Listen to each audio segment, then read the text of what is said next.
Avoided at all times, but suprapubic pressure may improve the effectiveness of McRoberts position. If that doesn't work, can you now go to rocking pressure? Maybe try rocking pressure. Suprapubic pressure reduces the bisacromial diameter and rotates the anterior fetal shoulder into the wider oblique diameter of the pelvis. As each successive maneuver is applied, gentle axial traction is applied for a maximum of 30 seconds. It is not necessary always to persist for as long as 30 seconds if it is apparent that there is no movement. McRoberts position is maintained throughout all the other maneuvers, apart from repositioning the mother on all fours. Suprapubic pressure and McRoberts hasn't worked, so I'm evaluating the perineum for episiotomy. Episiotomy will not relieve bony obstruction, but may facilitate entry of the health practitioner's hand for internal maneuvers. We can do two things at this stage, either internal maneuvers or delivery of the posterior arm. And delivery of posterior arm is done via the sacral hollow.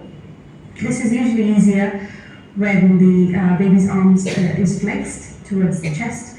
But if this is not the case, then we can tap on the cubital fossa of the posterior arm, which will allow flexion of the baby's arm, and then you can put onto the baby's palm and deliver the posterior arm, just like so. Right.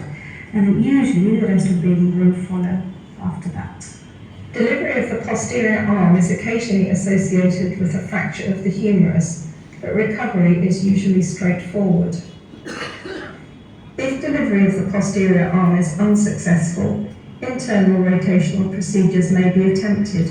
I'm entering the pelvis, the 6 o'clock position, reaching the posterior aspect of the anterior shoulder, and the other hand reaching for the anterior aspect of the posterior shoulder and trying to rotate the baby's shoulders to oblique diameter and apply gentle traction.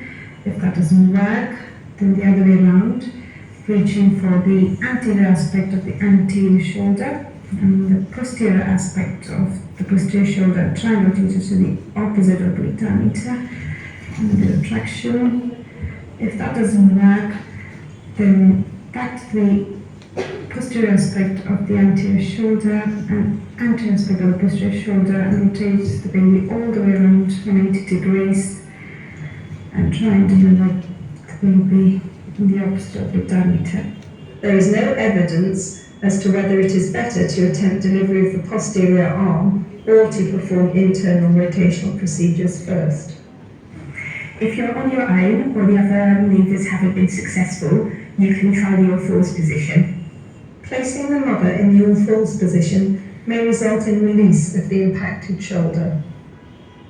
The all-fours position facilitates entry into the sacral hollow, aiding delivery of the posterior arm.